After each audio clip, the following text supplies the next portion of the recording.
10 साल हो गए थे सऊदी में काम करते हुए। पहला 1 साल कर्ज उतारने, दूसरे तीसरे साल की कमाई बहनों की शादियों की भेंट चढ़ गया।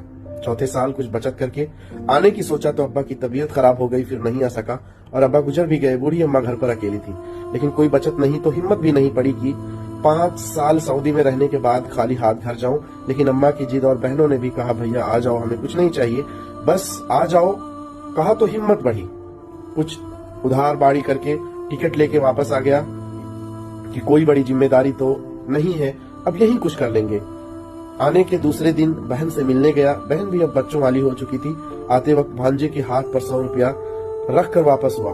दूसरी बहन के यहाँ पहुंचने पर पास के पैसे भी खत्म हो चुके थे, लेकिन उसे ये उम्मीद थी ये बहन जो कुछ ज्यादा नजदीक है कुछ नहीं बोलेगी।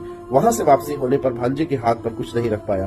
घर पहुंचने पर अम्मा ने बताया कि एक बहन का फोन आया था, बोली 5 साल बाद सऊदी से आया था, मेरे बच्चों के हाथों पर 100 रुपये रख के गया, इतना तो हम फकीरों को दे देते हैं। दूसरी बहन बोली कि 5 साल बाद सऊदी से आया था, अगर बच्चों के हाथ पर 10 रुपए भी रख देता तो बच्चे कहते मामू आए थे लेकिन मेरी नाक कटा दी ससुराल में, खाली हाथ चले गए। मैं अब वहां खड़ा अपने पिछले 10 सालों की कमाई का हिसाब लगा रहा था। ये स्टोरी छपी है आजमगढ़ एक्सप्रेस में। किसकी कहानी है मुझे नहीं मालूम, लेकिन ये एक हकीकत है, ये एक सच्चाई है।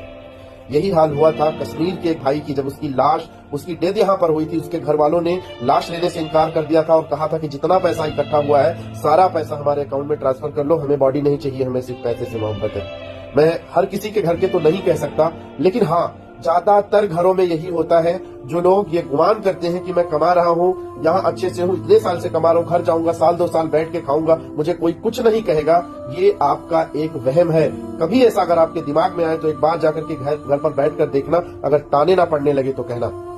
मैं किसी को भड़का नहीं रहा हूँ, मैं सिर्फ इतना कहना चाहता हूँ कि अगर आप परदेश में हो तो अपना इंतजाम ये कर लेना कि अगर आप घर पर बैठे हो तो अपने भाइयों के सामने, अपनी माँ के सामने, अपने बाप के सामने किसी से भी हाथ फैलाने की नौबत ना आए कि मैं इतने दिन से बैठा हूँ, मुझे पैसों की जरूरत है। हो सकता है कि अगर आप मांग नहीं रहे हैं तो आपको ताना ना सुनना पड़े, लेकिन जिस दिन आपने मुंह खोल दिया उस दिन ताने सुनने पड़ेंगे। इतने सालों से बैठ के क्या कर रहा है, कमाएगा खाएगा नहीं, कौन तुम्हारा पेट पालेगा। ये एक सच्चाई है, अगर किसी को बुरी लगती है तो लगे, लेकिन ये दुनिया की रीत है। और ये एक नहीं, मैंने अपनी आंखों से कई स्टोरी देखी है, लोग मेरे साथ शेयर करते हैं। 3-4 लाख के करीब जो भी हमारे दोस्त हैं जो मुझसे सोशल मीडिया पर जुड़े हैं, आए दिन ऐसी ना ऐसी स्टोरी, आए दिन ऐसी ऐसी कहानी हमारे साथ शेयर होती है। इसीलिए ये सुनकर तकलीफ होता है कि हाय परदेशियों की जिंदगी, क्या ही जिंदगी है भाई।